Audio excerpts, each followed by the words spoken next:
Hi hello నమస్తే మా రాజమండ్రి రుచిలోకి స్వాగతం. నేను మీ ఆశ. ఎలా ఉన్నారండి? అందరూ బాగున్నారా? ఈరోజు ఆలస్యం చేయకుండా వీడియోలోకి వెళ్ళిపోద్దాం. కౌసుపిట్ట బిర్యానీ చాలా టేస్ట్గా ఉంటుంది. కౌసుపిట్టలు దొరుకుతాయి, ఎక్కడైనా దొరుకుతాయి. తీసుకొచ్చి చేయండి, ట్రై చేయండి. మీ కమెంట్స్లో నాకు తెలియజేయండి. చాలా బాగుంటుంది, హెల్దీ.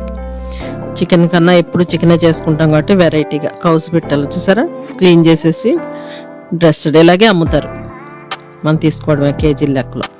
ఆయిల్ శుభ్రంగా నీట్గా 2 సార్లు కడిగేసి ఆయిల్ తగినంత ఎక్కువే వేసుకోవచ్చండి. దీంట్లో కొవ్వు ఏమి చికెన్ లాగా రాదు.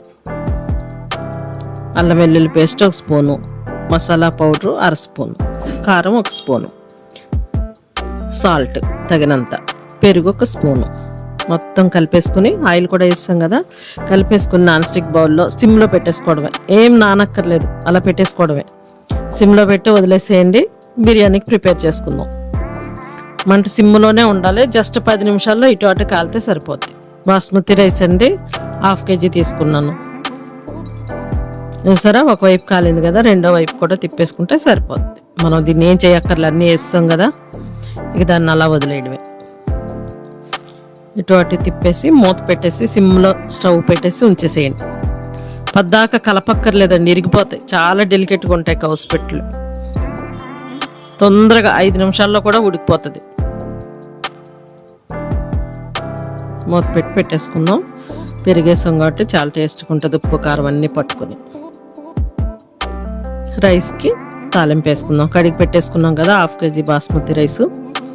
నెయ్యి 1 స్పూను, పచ్చిమిర్చి అండి, ఉట్టి పచ్చిమిర్చి 20 తీసుకున్నాను. మంచి ఘాటు ఉన్నాయి. దీంట్లో ఇంకా కారం వాడలేదు మనం. 1 స్పూను మసాలా పౌడర్, మామూలు చెక్క లవంగ యాలకి పొడి, 2 స్పూన్లు అల్లం వెల్లుల్లి పేస్ట్. తక్కువే కదా బియ్యం, ఒక 1/2 కేజీ అంతే. 1/2 కేజీకి కొంచెం మసాలా వేసుకునే వాళ్ళు ఎక్కువ వేసుకోవచ్చు, మేము మసాలా తక్కువ వాడతాం. టమాటా కట్ చేసి పెట్టుకున్న టమాటా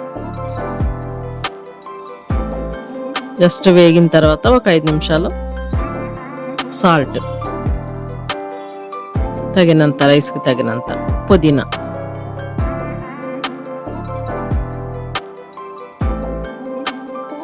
బియ్యం కూడా వేసేసుకుని సరిపడినంత 1కి 2 వాటర్ కొలిసి పెట్టుకుని ఆ వాటర్ వేసుకుని మూత పెట్టేసుకోవడమే. స్టవ్ హైలోనే పెట్టండి. ఒక 5 నిమిషాల్లో ఉడికిపోతుంది. దగ్గరికి అయింది చూసారా. ఇప్పుడు దమ్కేసేసుకోవచ్చు మనం. నీళ్ళు ఎగిరిపోయినాయి కదా, కింద రేకు పెట్టేసి దమ్కేసుకుంటే ఇది ఒక 5 నిమిషాలు. మొత్తం 10 నిమిషాల ప్రాసెస్లో ఇది రెడీ అయిపోతుంది మీకు కౌసుపిట్ట బిర్యానీ. దించేసి అయిపోయింది చూసారా, చక్కగా పొడి పొడిగా. కారం వేయలేదు, ఉట్టి పచ్చిమిర్చితోనే చేశాను. చాలా టేస్ట్గా ఉంటుంది. ఇంట్లో ట్రై చేయండి మీరు. అయిపోయింది. దాన్ని మనం ఫ్రై చేసి పెట్టాం కదా, దాన్ని ఆ పైన వేసేసేయండి. ఆ మసాలాతో పాటు వేసేసి లాస్ట్లో కలిపేసి కొత్తిమీర చల్లేసుకుంటే అయిపోతుంది. చాలా రుచిగా ఉంటుంది, చాలా టేస్ట్గా ఉంటుంది. ఇంట్లో ట్రై చేయండి. సర్వింగ్ బౌల్లోకి తీసుకుందాం. మా వీడియోస్ మీకు నచ్చినట్లయితే లైక్ చేయండి, మీ ఫ్రెండ్స్ అండ్ ఫ్యామిలీకి షేర్ చేయండి, సబ్స్క్రైబ్ చేయండి. మరిన్ని వీడియోస్ కోసం బెల్ ఐకాన్ని ఆన్లో పెట్టుకోండి. Thank you.